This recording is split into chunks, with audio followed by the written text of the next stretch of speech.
All right, hear me out.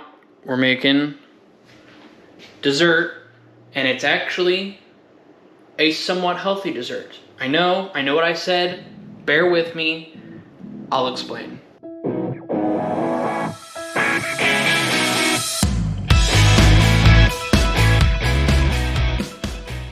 What's up, everybody? Welcome back to another episode of your boy Jabril, and today we are going to make, hear me out, a healthy dessert. I know that sounds weird. I promise I'll explain everything. But before we get too far ahead, if you guys are new to this channel, make sure you hit that sub and notification button for me. Throw a comment down below. Share this with your friends, family. Let's get started. Okay, so if you're looking for something that's not horrible in calories, something that you can have as a cheat meal and not feel guilty about or feel like crap about, and something that has just, well, whole ingredients in it. Something that doesn't have a bunch of filler crap, that isn't a bunch of added sugar. It's just as is. You understand what the ingredients are, you know what you're putting in, and it's actually quite simple. This recipe came from it's PB Powder's website. This is what we're doing. We're doing a peanut butter and chocolate banana bread. This one is not entirely there. Like this version is more my recipe than theirs. I'll put theirs in the description below for you guys if you guys want to use that one. If you guys aren't dieting and just want dessert and want to try it out, there's theirs. Mine is going to be modified a little bit. And I'll put mine and how I modified it in the description below for you guys as well. So let's get started. So the idea of a quick bread is, one, it's supposed to be quick to put together. It's not going to be necessarily quick to cook. It usually still takes about 40 to 45 minutes to an hour. But the idea is you're not going to dirty a whole lot of dishes. You're putting your dry in one bowl, your wet in the other, combine it, throw it in your pan, throw it in the oven. The other reason why it's called a quick bread is because you're kind of cheating in the whole bread making process and you're using baking soda. So the first thing you need is 1 cup of flour. Now, I'm using regular flour today. What I have used before, because I have made this at least once before, and it didn't quite turn out. I know why it didn't, and I'll explain that as we go along. But I would recommend using whole wheat flour. Most of you are going to say, well, why not almond flour? Why not oat flour? Well, that's great, but almond flour and oat flour are very, very expensive. And you don't get a whole lot for almond flour or oat flour. So the kind of happy medium is whole wheat flour. If you want to spend the money on almond flour, use almond flour. But personally, I think the happy medium is whole wheat flour. Okay? And if you have a sifter, try and use a sifter too. That would be awesome.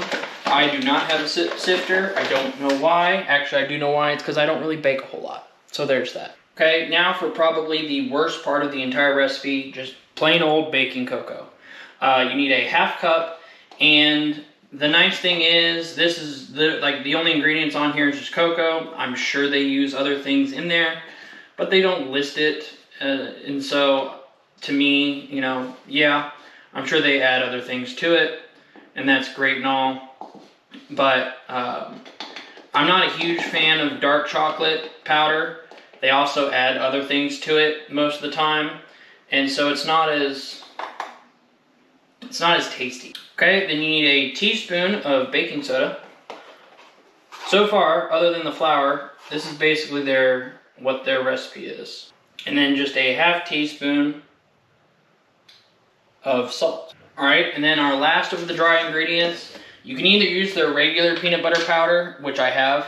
I'm going to try it with their Fit powder, which I think the only difference is they use coconut sugar instead of regular refined sugar. Sugar is sugar, to be honest. But this technically has 2 more grams of protein in it. It still has the same amount of calories. I'm not sure how, but whatever. I'm not too worried about it. But we're going to try it with their recipe. So 3 tablespoons of PBfit. Okay, and then we're going to give this a good whisk. And again, if you have a sieve, use that and still whisk it together, but get everything nice and incorporated. Okay, set him off to the side, and now let's do our wet ingredients. Okay, this is very important. You need 3 ripe bananas. They need to look like this. Probably not too much darker than this, but they need to look like this. I did it with regular bananas and it did not do the trick. This, there's a lot more natural sugar built up in this than ones that are nice and yellow or even green. You definitely don't want green bananas, and you really don't want yellow bananas. Use these kind of brown bananas, okay? That's very important. That way, you're not adding a bunch of extra sugar to it, and it's just natural sugar, not processed sugar, okay? And you need 3 large, ripe bananas, okay? And you can either use a fork or a potato masher, but mash them up real good. They will also kind of almost form a little bit of a liquid, which will help a lot too. Add some moisture to the bread. And even when I made banana bread in the past with the like Pillsbury Doughboy stuff, I still use these kind of bananas because it adds a little something to it and it just makes it that much better. So you kind of want to use ripe bananas whenever you're making desserts anyway. Whenever you have something like this, always use ripe bananas. It tastes so much better that way. Okay, now where we start switching things up. All right, so now we are going to do, it calls for 3/4 cups of brown sugar. Well, I don't want all that. So instead, we are going to do a 1/2 cup of honey. And honestly, the more local the honey, the better. If you can get your hands on local honey, get local honey. This is a much better sweetener. Again, it is a little bit higher in calorie, but it's a natural sweetness, not a artificial sweetness. Again, this is a cheat dessert. This is not a eat it every day dessert, but it's a better option. That's what I'm doing here. Okay, pour that in there. All right, then a 1/2 cup of avocado oil. Okay, then a teaspoon of vanilla, and then 1 egg. Okay, and then with your whisk, mix that together. Okay, and I forgot to do this, but while you're making this, set your oven to 350 degrees. Okay, now we're going to mix our dry with our wet. Now, the key is to not overmix this, so pour it in small amounts as you go, but kind of use a spatula instead of your whisk so that you're not beating it up too much, but add your dry mix to your wet. Okay, and make sure you get the sides real good. But there should be little clumps of banana in here. That's normal, perfectly fine. Okay, it smells really, really good. The honey and bananas are really coming through and I love it. So, before we add this to our pan, it recommends peanut butter chips. Well, that's not healthy. So, we're going a different route instead. So I have here about 3/4 cup or about 100 grams of fresh blueberries that we're going to add to this instead. And then give that one light final mix just to get the blueberries in there. This looks a lot better than the one that I made the last time. It was still it looked clunky and dry and sad. But this one looks a little bit more promising. Okay? And then we have a 9x5 bread pan that I'm going to spray with some avocado spray. And it doesn't take a whole lot. But then we're going to pour this into my bread pan. And we're going to set this in our oven for at least 50 minutes. Check it. And then just do like 5-minute increments depending on how done it is. But you want to go about 50 to 55 minutes with this at 350 degrees. All right, so the bread is done. That was about 55 minutes, but look at that. And you want to make sure that the toothpick comes out clean. This one was a little gooier, so that's why I did an extra about 5 minutes. But now the important part and the stressful part is letting it cool. You gotta let it cool.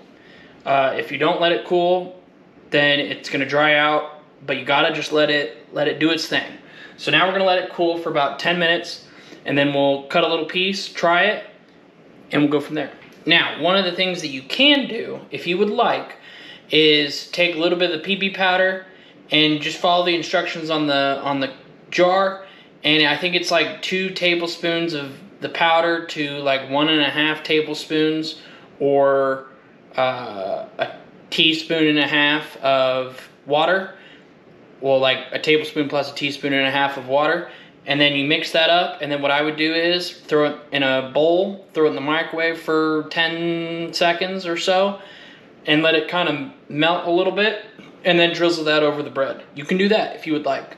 Again, that adds a little bit more protein and a little bit more flavor. But that is totally up to you. But we're gonna let this cool for 10 minutes and then try it out. All right, so it's been about 10 minutes. It's still a little warm, and it kind of split a little bit in the pan. So it's okay, but definitely important to just let it cool. But I'm a little impatient, and so I'm gonna cut just a little piece right here. Oh, it's a lot warm, but it still smells good. Like this whole house smells phenomenal right now. Look at that. Like I said, it's still pretty warm, but oh man. But let's try this out.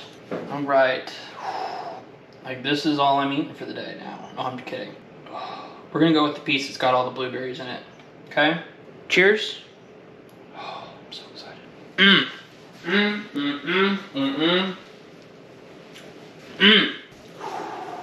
Wow. Okay, so it's moist. It's not super rich. This is, so the blueberries is a nice touch.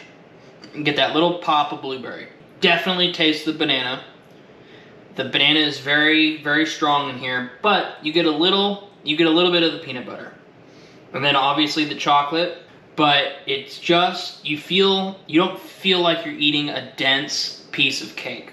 Like nothing about this tastes artificial. Like it just doesn't taste fake. It tastes, I know that's a weird way to put it, but I don't know how to describe it. It just tastes good. But it definitely hits that sweet tooth. I tell you what. And then, like I said, with a little bit of peanut butter powder on this, or peanut butter drizzle on this, you got something.